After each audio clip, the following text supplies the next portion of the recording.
Hi everyone from Italy. We're live.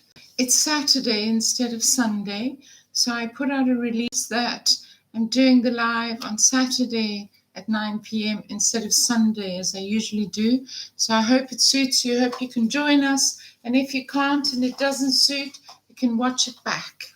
It gets released immediately that I finish going live. So tonight you can see my little tree here. I've had a very, very busy week preparing for the vintage Christmas market, which I do every year. Well, actually, I've done a few in the last few months, but this is the big Christmas market, and I have a vintage Christmas stand of all the crafts I've been making. So I'm going to give you a quick little chat before we start the subject of tonight's video, which is buying property in Italy and why you shouldn't. So if this is a subject that's interesting to you, I get asked this a lot, stick around because we're going to have a very lively debate on buying property in Italy, good, bad, and indifferent. So that's the subject. But before then, my real Christmas tree, it's coming with me tomorrow, and I love a real tree. Those of you who know me long enough and watched last year know that I can't be anything fake. So these decorations were made by me. They are knitted with a little gold ball in them, and so the whole thing is very vintagey, and it's real, and it's growing, and it's got moss in it, so I love that. And then what else did I make this week? I made these very vintage Bordeaux, quite a rich red. I don't know, this light washes everything out, so I hope you can see them, with tartan ribbons. And so there's 6 of those. So that's a nice set for somebody to brighten up their big tree. And then I made quite a lot of tablescapes. This particular one has 2. I don't know if I'm going to be able to get this at the right angle without making it fall over. But there's 2 beautiful candles with the Bordeaux crystals and holly and ivy. Oh, maybe that's better. If I angle it like that, you could probably see better. There we are. Okay, there it goes. Okay, so there they are. That's one. And then there's this one has a gold ribbon and a Bordeaux present. And then there's this one, which is bigger. And this one has 2 candles and a little gift and a lovely holly ribbon. I hope you can see some of this. And real holly. And yes, so that. I've been making lots of stuff. My hangings, you've probably seen if you watched last week. I do door hangings. So I love the subject. So I usually use vintage fabrics to make these. This particular one is 2 geese dads comparing notes on their Christmas tree. I hope you can see that well. But I have made tons of door hangings. This big one is a Father Christmas. It hangs on the door with his reindeer. I have lots of different ones. Let's see what else I can show you. I've also made the fabric wreaths. This one with gold and red and silver, and this one with all the dates on it. They are real cotton, and they hang on your door. Some of them have gingerbread men on and all sorts of wonderful things, but some of them are plain. And this is a lovely door hanging of a snowman who has his own little bird. There's a bird house, and he has his own little bird. As I say, the color's a bit washed out because of the ring light, but I hope you can still see them. I'm not going to show you all of them because I've got tons, but I thought I'd just give you a little taste of what I've been making. And it's been a really busy period. And this is another bear in the rocking chair, which is a door hanging for Christmas. Yeah. So those are all made of fabric and all real and all authentic. And as usual, here's my light. It's the most wonderful time of the year. So, okay, so let's go back to what we were chatting about. And now that I've got you in the Christmas mood, here's a little Christmas tree I made with little crystals and a little star on top. It's wooden. So yeah, I love a vintage Christmas. I'm not a big one for tinsel and glitz. I like a bit of shine, but mostly I love to use vintage fabrics. And the Christmas that I had as a child, and maybe you did too. So, okay. So if you're joining us for the first time, my name's Amanda. I'm here in Italy, and we're usually on our live, which normally happens on a Sunday night. I hope somebody can join us, but I didn't go and put it on Instagram because I honestly haven't had time. But I did put a post up on YouTube saying I had changed the date. So hopefully some of you saw that, and we're on time. It's 4 minutes past 9. Isn't that nice? So, yes, we're here in Italy. I live in Italy. I have lived in Italy for a long time. I'm an Italian citizen. And we discuss various subjects. And recently, let's say in the past year, I made a decision on my vlog, on my podcast here, that when I do lives, I'm going to tell the truth about Italy. I'm going to tell the truth about what it is, what it isn't, and my experiences. So I did a post, I think a week or so ago, on the things that drive me crazy about Italy, and I got some interesting responses. I mean, some people really don't want to hear what Italy is really about. They feel that they'd rather have their own viewpoint of what Italy's about. I feel like I want to switch this ring light off so that you can at least see the sparkle of the Christmas lights, because I feel like you can't see them at all with the thing washing out the whole scene. So if it's okay for you, I won't have the ring light on tonight. I will let you enjoy the Christmas lights and my gorgeous little tree who's keeping me company here. Okay, so yes, so people don't generally enjoy it very much if I start telling the truth about my life in Italy. I mean, I got some mixed responses. Some people loved it and thought it was amusing. I thought it was interesting and thought that they might like to, might like to, when they visit Italy next time, put some of it into practice, some of my advice. But today, this week, I help people who are making a decision to relocate to Europe. It's generally Italy and France, the two countries I covered most. So if I move this, then I won't have a shadow across my face. Oh, that's much better. Isn't that better? I think that's much better.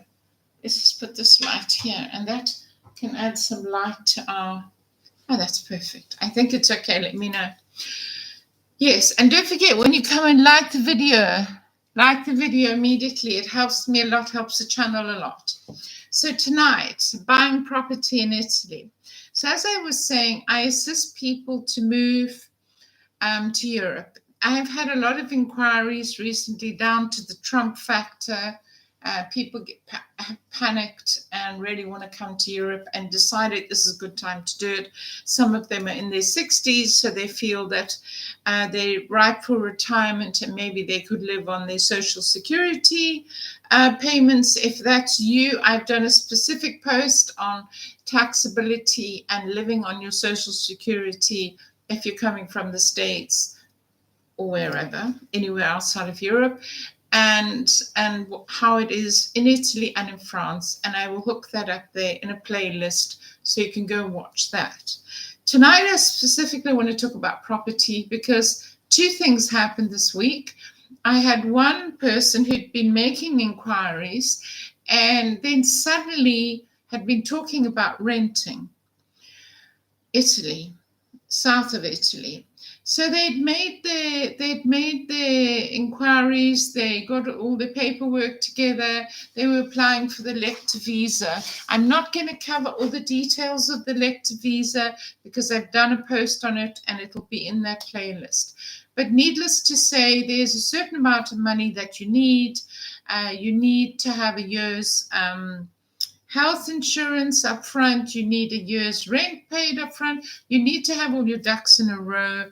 And you most importantly, need a passive income, meaning you cannot work. You cannot come to Italy and work. You need a passive income that's been coming into your bank account and provably is a pension or something that can be counted on, that is a regular amount, not just random bits of money that come in. Needless to say, they'd done all of this, and I was feeling quite proud of them. So they got all their ducks in a row. You have to do it in your country of residence. So in their case, it was San Francisco. So they are from the States, but if you're from Australia, you would do it in Australia, obviously. Anyway, what am I saying? What I'm saying is that everything was fine, and they were going along quite happily. And I suddenly got an email to say, "Oh, we saw this amazing property online and decided to put a bid in."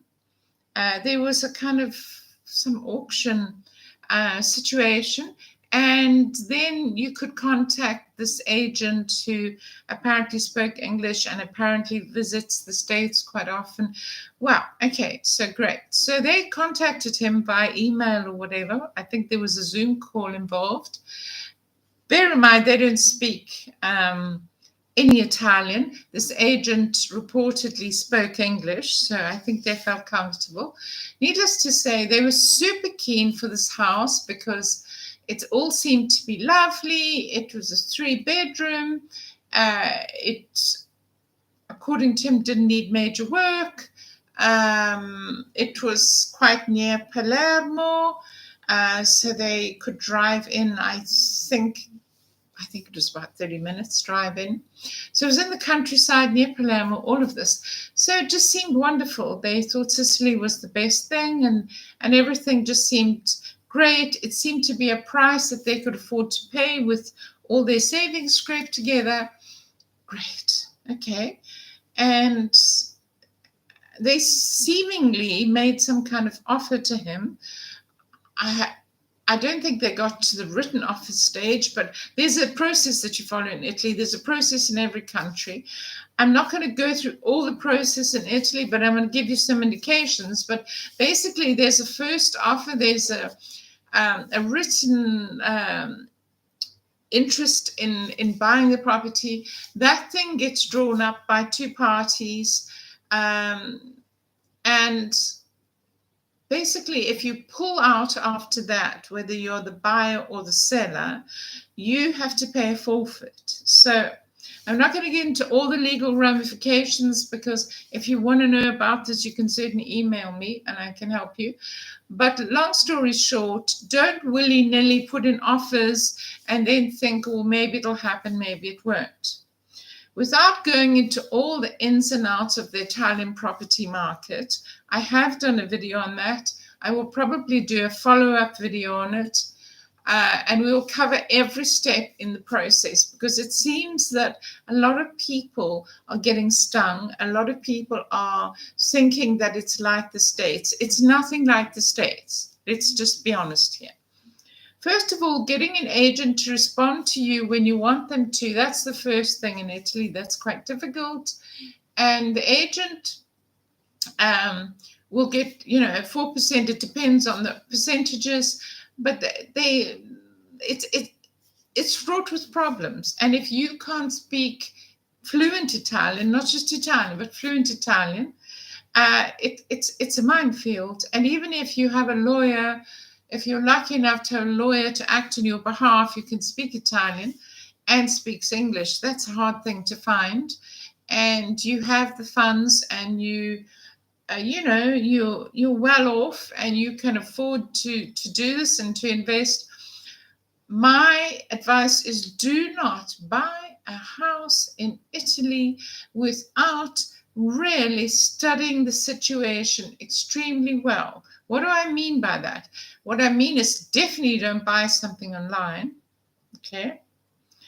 I'm probably going to get a whole bunch of comments, and I'm ready for them. Don't buy something online. Don't even look online, because you might think, okay, well, look, I love that. And so you're going to start doing your planning, your future planning. Those of you who are running away from Trump or just have always wanted to come to Italy, and you don't mind Trump, but you've always wanted to come to Italy, now's the time, and it's the right age, or whatever it is. I always say, if you are going into retirement, early retirement, whatever it is, and you have a fixed pension or two pensions, even better, yeah, you can do it and you'll probably be okay. There are lots of tricky parts. The tricky part is you may say, well, the health insurance in America costs me a fortune, so blah, blah, blah. But don't fall for the line that it's just free healthcare in Italy. First of all, it's not free. We pay with our taxes, and you also pay a ticket for each little procedure that you do. If you have major surgery, yes, it would be covered by your tax that you pay in. And if you haven't paid tax because you're coming here this year or next year or whatever, you would pay a 1 year, an entire year of health insurance. That would be your contribution, because remember, Italians have been paying all their life for this so-called free healthcare.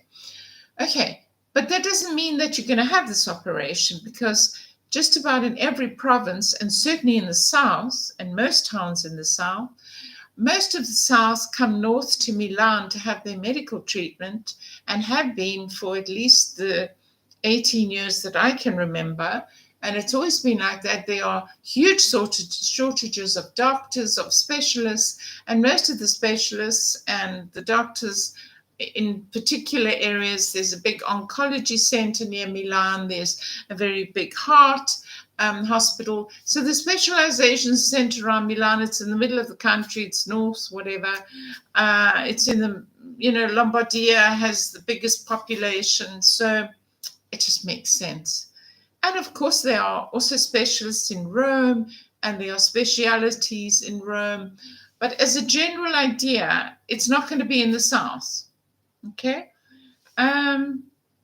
So you could wait for 2 years for this very urgent operation, simply because there's a list and you have to get on that waiting list. So sometimes, even if everything's lined up properly, and you see a property you want to buy, and you say, okay, we've got our pension, we're going to get our elective visa, everything's going to be okay. Let's just buy this house, because then we don't have to worry about rent and all of that. I always say to people, do not buy without having seen it, looked around, looked at the market, have someone in your corner to go and look at comparable properties, comparable towns. You may find when you get there and move into your newly purchased house, if everything goes well and the roof doesn't fall in, or you find that in fact somebody else owns half of it and there's a dispute and it goes to court. There are so many pitfalls that can happen when you buy a property in haste. Now, I would say in the last, well, let's put it this way. If you bought a house in Italy before 2008, when the crash happened, worldwide crash, not only Italy, but Italy, like everywhere, was affected by the subprime crisis. If you bought a house like from 2000 and whatever to 2008, you bought at the top of the market. The market was buoyant, the market was at the top, and you probably paid whatever the premium was for that house. And immediately after 2008, properties started to decline slightly. Certain properties, of course, will always be different. So don't quote me. I'm just telling you the general trends. I live here. I owned a house, so I know. And so it went on, and 2013, 15 came. And there is such a glut of properties on the market. It doesn't matter which town you're talking about. You could be talking about any town. The only town that always has a rental and perhaps a sales issue could be Milan, and most people who are writing to me to come to Italy are not going to Milan. And the property values in Milan are 4 times what they are anywhere else in the country, for obvious reasons, because the universities are there and there's more demand and the international companies are there. The rents are 4 times as much as they are in the south, for sure. But let's talk about everywhere else, and particularly in the south. There are so many properties on the market. So you may say, well, let's just buy this house because, then we don't have to worry anymore and everything's going to be okay. And then if things go wrong and we do have to come back to the States and something happens to one of us, we'll just sell it. Famous last words, we'll just sell it. Well, if you're going to try and sell a property within 5 years of buying it, you're going to have an extremely difficult time. You're also going to have taxes involved. It's not like the States where you can flip a house. I mean, there are cities in the United States that are easier to flip a house. There's a lot of stock on the market. So you may buy this house in Palermo. Let's take the Palermo example. You buy it and it doesn't work out for you, and you find out that, whatever. And anyway, at the end of it, you decide, look, we're going back to the States. It hasn't worked. We're not happy here. The weather was colder or hotter than we imagined. It hasn't worked out. We hate being so far from our family. Medical wise, one of us has to go back, and remember, your family's there, your support network is there, not here. And if you can't speak the language, it adds an extra layer of stress to everything. You're not on holiday. So many people make these decisions because they're on holiday and everything's lovely and pizza, pasta and gorgeous piazzas, everything's lovely. When you have to live here and you've got to go and get all your paperwork done and register to have your lights and water switched on and wait for all of that, and then you have to wait for your internet and you've got to negotiate with them for that. It's hard work, and it's hard work if you can speak Italian. If you can't speak Italian, somebody's going to have to help you, and it's going to just take a long time. But let's say that you bought this house and you just think, okay, well, I mean, what are we going to lose? Well, you stand to lose a lot. You stand to lose a good chunk of the money you've put in, because you're probably not going to get that price back from it, and you're going to have to pay tax on it because you've sold it within this brief period. And the other thing is that you have to find somebody to buy it. And you may say, well, how difficult can it be if so many people are running away from the States like us, and they also want to buy a house? Sure, you could get lucky and find another American who didn't do their homework, or an Australian. But your odds are stacked against you very much. And so at this point in time, 2025, we're coming up to, there are so many properties on the market. Now, if you're in the category where you can spend a couple of million, I'm not talking to you. You have lots of advice you can get. You can get agents, you can get lawyers, you can get whatever. I'm not talking to wealthy people. I'm talking to people who want to come here and think that they can get a house for 300,000 or less, which is the average person's desire, from my experience of dealing with people. So it could range from a house that needs a lot of work and it's pretty much a ruin of 50,000 or whatever, or the proverbial €1 house, which is actually 67,000 euro to renovate it and to buy it or whatever. But the €1 is just your ticket in. You don't know anything about this village that you bought the €1 house in, and you don't know whether you're going to settle well there, or whether you like the weather, or whether your air conditioning bill to live there is going to outstrip any savings you might have made by leaving the States. All of this is all unknown. And so I would say to people, if you're coming on an elective visa, or even if you have Italian citizenship and you're not beholden to how long you can stay or whatever, you can come and stay whenever you like, always rent. rent in a place for 6 months or longer. You can get an Airbnb if you can't sign a deal with an Italian landlord. It's quite difficult. It's usually 4 years and then another 4 years. But you need to have an Italian salary to get that. The landlord will usually ask for indeterminato. In other words, you have a fixed term job that you can't be fired from if you're in Italy. And so they prefer tenants to have that, so they're covered for the rent. So, but you can get an Airbnb for 4 months or whatever. Live there, go to the market, see what it's like. Maybe in that time you have to visit A&E, you have to go to the emergency room, and you can check out your doctor and all of that sort of stuff. But to just go and buy a property in a country in which you can't speak the language and you know zero about the culture except what you've watched on TV and been on Facebook. I've spoken about the Facebook groups before, but I can't believe the poor information that gets bandied about, people talking with authority on stuff they know nothing about. And the discussion on Facebook, well, we did that, and your situation is not somebody else's situation. You don't know what tax they're paying. You don't know their health situation. You don't know, I don't know, their house buying ability or their ability to see a good deal or to get ripped off. So everybody's situation is particular to them. And people hand out advice willy-nilly, or we're doing that, and then you know how people are. People want to be popular. They want to go with the popular choice. So if their neighbor 5 doors down took off to Italy and bought a house and everything went well for them, they just imagine it's going to be the same for them. Their circumstances could be completely different. And I'm saying to you, if you're coming, whether you're an Italian citizen and you got citizenship by descent, and you've got dual citizenship, and you've been living in the States, and you've decided, okay, this is the time I'm coming to Italy. I can't wait any longer. I want to enjoy that Italian life.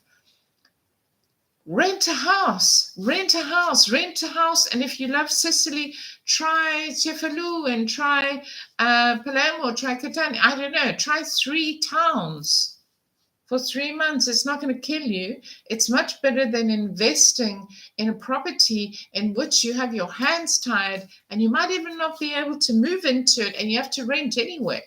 So there's that situation. It astounds me how people make these emotional. I mean, I did a post on this a while ago when Trump was first elected. How many people, let's not even talk about the celebrities who were going to leave the first time he was elected, and now it's his next term and they're still talking about leaving. Anyway, they can go wherever they like. They've got the money, they've got millions, they can go to UK, they can go wherever they like. They don't need a visa, they can buy their way in. That doesn't mean that you should follow suit if you're not a multimillionaire. But let me tell you about a situation that happened this week. And it happened because I was chatting to a woman who has a plan to move to France. She has all her ducks in a row. She's got her pension forthcoming. It's the right amount according to what is required for what they call the inactive visa in France, elective visa in Italy, meaning you can't work. And so, yeah, she's getting all her ducks in a row. And that all went through, and she applied for a visa and she was refused. And she was quite upset about it. I came in at the very end of the situation where she'd already applied and just wanted somebody to talk her through some stuff. But needless to say, she couldn't work out why they had refused her, because she had an Airbnb, I think, for 4 months, and somebody said it would have been better if you'd taken it for 6 months, whatever. Okay. And she'd had the insurance, she got the insurance, the year's insurance. So, you know, at the end of the day, it's the state that makes this decision, or at least their agent in the consulate in your country of residence, in her case, America. And following on this, a whole debate started in the Facebook group. My favorite pet peeve, the Facebook groups. And another woman who is a YouTuber, by the way, had said out of the blue, as soon as she got monetized on YouTube, I'm moving to France. And it was straight off to Trump. So she's on the west coast of America. And, and it was obviously a reaction to Trump. She's just suddenly moving to France, done no homework, has already bought the ticket, has bought a one-way ticket because she's absolutely 100% convinced that she's going to get the visa. Okay? She's selling all her stuff. She's a single woman in her late 60s, if I'm correct. And suddenly decides she's got a passive income because she's just been monetized on YouTube. I don't think she's earning that much. I don't know. I mean, she doesn't have millions of followers, of subscribers. So I don't know how much she's earning. But anyway, France, like Italy, has a minimum amount that you have to have. They would prefer it to be a pension. I'm not saying a YouTube income won't be classed as passive, but it's got to be regular and it's got to have been coming into your account for at least a year so they can ascertain that it might continue. But it can't be dribbling in different amounts because, anyway, needless to say, she said, no. I'm not entertaining any questions. I'm just telling you, I'm moving to France. I'm going to get the visa. I've put my application in. I've already bought the ticket. Everything's lined up. I'm already looking where I'm going to be in France. I'm going to get an Airbnb or whatever she was going to get and everything. She was all lined up. And I happened to ask, because this discussion all took place now on this forum, because this other woman had got refused, and suddenly the thought came into the head of, is it possible that I won't get refused? And I said, I'm pretty sure as a non-European you cannot come to Europe on a one-way ticket. Pretty sure of that. If you're an EU citizen, you can fly into France or whichever EU country you're going to. But as a in other words, you're coming here on holiday, you don't have a visa yet. But I think she was convinced she would have a visa. So she bought a one-way ticket. Anyway, so everybody who tried to sort of say, well, I came to France and this happened and that happened, she was not interested in hearing this discussion. And everybody jumped in with their opinion. Mostly that, don't worry, you'll get it, everyone get it. Okay, fine. Anyway, fast forward 1 week, and guess the bad news came out. Didn't get it. Bad news. Great clickbait title, because it's true, didn't get it. I could have told you that. Anyway, none of us are privy to how much this person is earning. For all I understood, she could have had 3 pensions and been fine from the monetary side, and the French state would have said fine. But France and Italy is the same. Do not want to be responsible for people over 65 or 70 or whatever who do not have the means, that everything goes sideways, that they can't just go back to where they came from. You have to have a year's insurance, but the French state would still have to cover you if you had a major heart attack, because you're basically paying, you're not paying for you're paying for hospitalization on these year insurance things that you have to get. And what if you land up in trouble in France and now they're responsible for you? So anyway, if you're a European citizen, that's different. They're obliged to look after you. But anyway, so that's what happened. So here's somebody has decided, doesn't want to live under Trump, and she's just going to 100% decide that, France is it. She's going to France, because obviously Italy, she probably heard, because I don't know if you've watched my last video, but suddenly a lot of the people who are on the left are saying that Meloni, our prime minister in Italy, is also right-wing like Trump, and so they don't want to come to Italy. I can't keep up, really. Anyway, So I thought, okay, well, that's the end of that. The visa's been refused. I guess you have to go to plan B. No, she said, put out a post a few hours later. No, she's still going. Nothing's going to stop her. She's going to go to France and she's going to reapply. She's going to appeal. I can pretty much guarantee you that that embassy will not re-look at that case in such a short time, unless she's understated the money or hasn't mentioned a pension. And I'm pretty sure if she had one, she would have mentioned it. And they don't care how much you're earning on YouTube, really. If your YouTube income is a couple of 10,000 a month, then they probably say, well, great. And you've been having it for 5 years, then they might consider it. Don't quote me on that. Anyway, so she's still going to France, doesn't have the visa, but had banked her whole life on it, told it half the world on YouTube's going to France, still going to France without a visa. So what these people don't understand is if you go to France without a visa, you have 3 months on holiday, 90 days, okay? You got those 90 days, and if you don't leave the country after 90 days, you will be deported. And if they catch you, and the likelihood now with the ETIAS system, everything's electronic, everything, your passport is all electronic.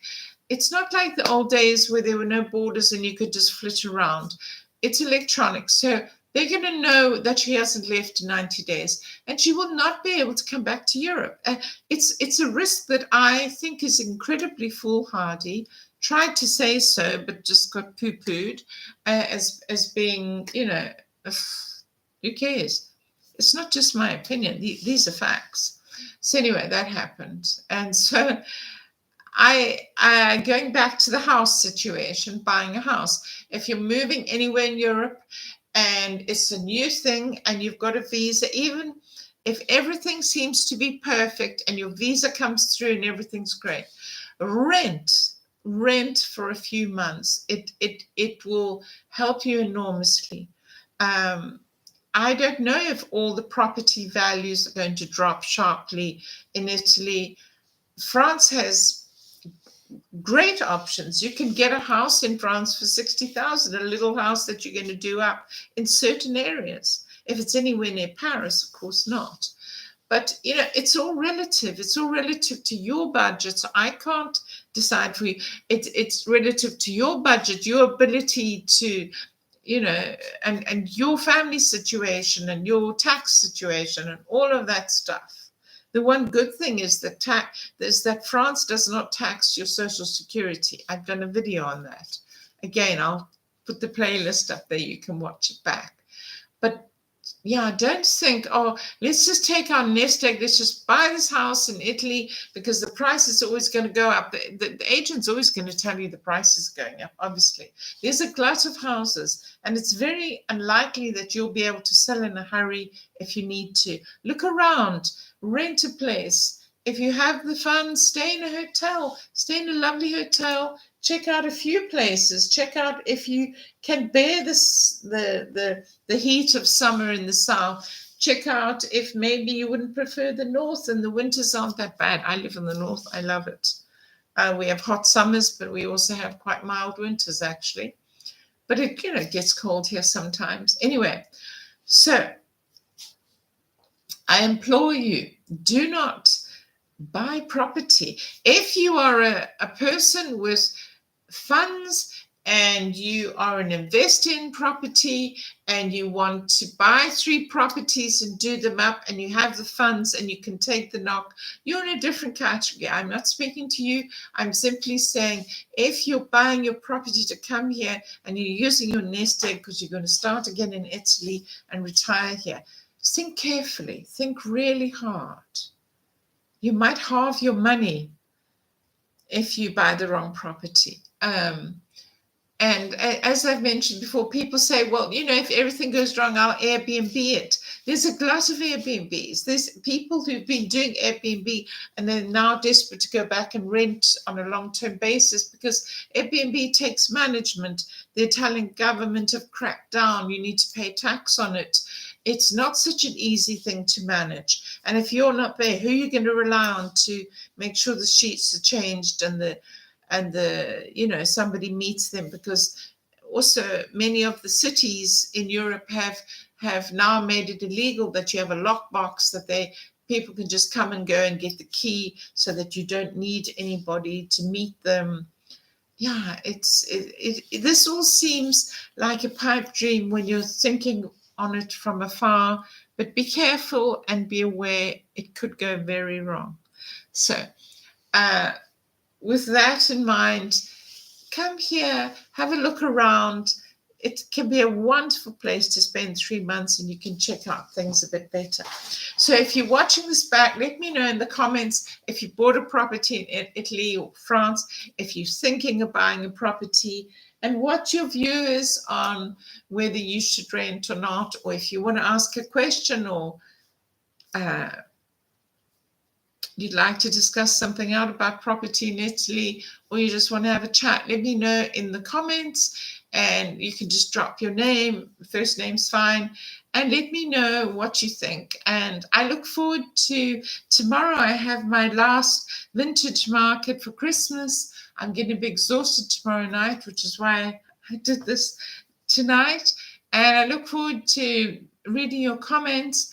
And I put a couple of videos up this week of the lovely Christmas shopping in Milan, also here in my town in Lago Maggiore, and also other lovely Christmas shopping videos. So let me know if you've watched them.